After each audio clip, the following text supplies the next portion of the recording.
などこ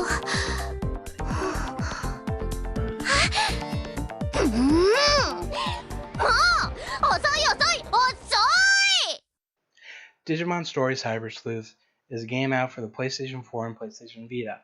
In it, you play a young boy or girl who, while hanging out with your friends in the seedy underbelly of cyberspace, gain a hacking ability that lets you capture and use digital monsters called Digimon.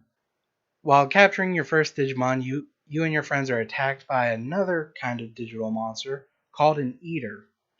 While your friends get away, you are a bit too slow and are devoured by the beast.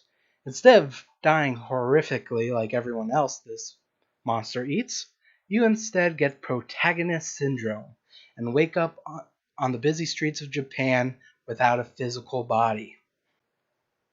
With the help of a detective that comes to your aid, you start to unravel the mysteries happening to you. Like, what happened to my body? What are these monsters called Eaters? Where did these Digimon come from? And why does the super giant corporation that owns all of cyberspace just seems a tad bit too evil? Now let me just get this out of the way. I am a huge Digimon fan. So being able to see Digimon in a modern HD video game is just a dream come true for me. Now let's get to why it's good. ちょっと待ってそーっと So let's talk about the main thing you'll be doing in Digimon Story Cyber Sleuth, and that's going to be fighting other Digimon. It's a simple turn-based system where you'll have 3 Digimon on your side fighting up to 3 Digimon on the other side. Each Digimon will have a basic attack and special attacks that use an SP/NP bar.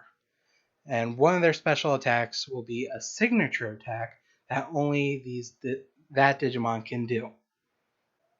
After battles, you'll gain experience, level up your Digimon, and once you reach certain levels with that Digimon, you can Digivolve it.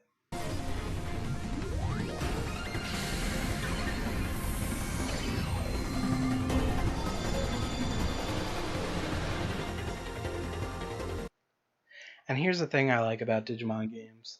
First of all, a Digimon will have different branches that they can Digivolve to, different Digimon, higher forms. And so, let's say you Digivolve and you go, well, I thought this form would be different. I thought it doesn't really fit my fighting style.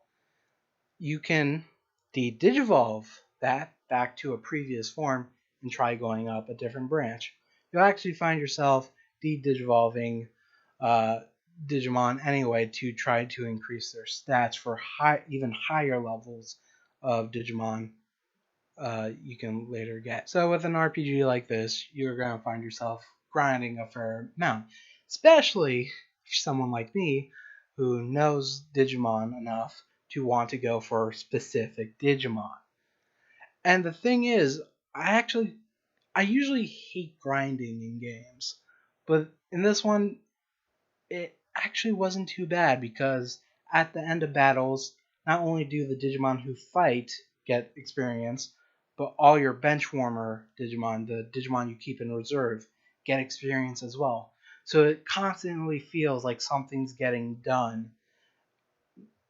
And after like a few battles, it's like, okay, I can Digivolve you two guys to champion forms. Oh, that means I can Digivolve you because now I have some new champions to take your place, so I can now change up your stats to get that higher level Digimon I want. So I gave the basic premise of the story at the beginning of this video. I don't really want to say much more, but I do want to say that the story kept my interest from beginning to end. The ending itself gave me probably the biggest smile I've had in a long time. Even thinking about the ending brings a smile to my face. And the thing that I really enjoyed about the story, and this actually kind of surprised me, was it wasn't afraid to get a little bit dark from time to time. Now, not every game is perfect, and Cyber Sleuth does have its own problems.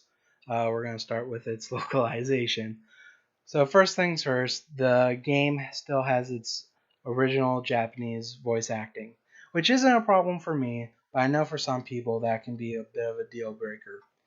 The translation in the main storyline is pretty good. The I probably only had a few moments where I had to reread text boxes because of dodgy wording, but other than that, it was pretty good.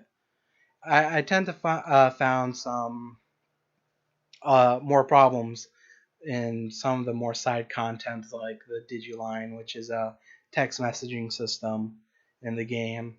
There was also a lot of times where you get to a multiple choice moments in the game where the UI kind of freaks out. From what I can tell, it was when the answer took up more than 2 lines and the selector thought the second line was a different choice. It's not a big thing, but the first few times it happened to me, it really took me out of the moment. Not only that, the difficulty in the game can feel a bit swingy. What I mean by that is there was a lot of times when I would have champion or ultimate level Digimon and I would go to a new area and I'll be fighting rookie level Digimon. Then the second you get to the boss of that area, all of a sudden you're using up all your items just to survive. The first time it happened to me, it just felt very jarring. Save very often in this game, by the way, because there is no autosave system. So when you die, you get booted right back to the main menu.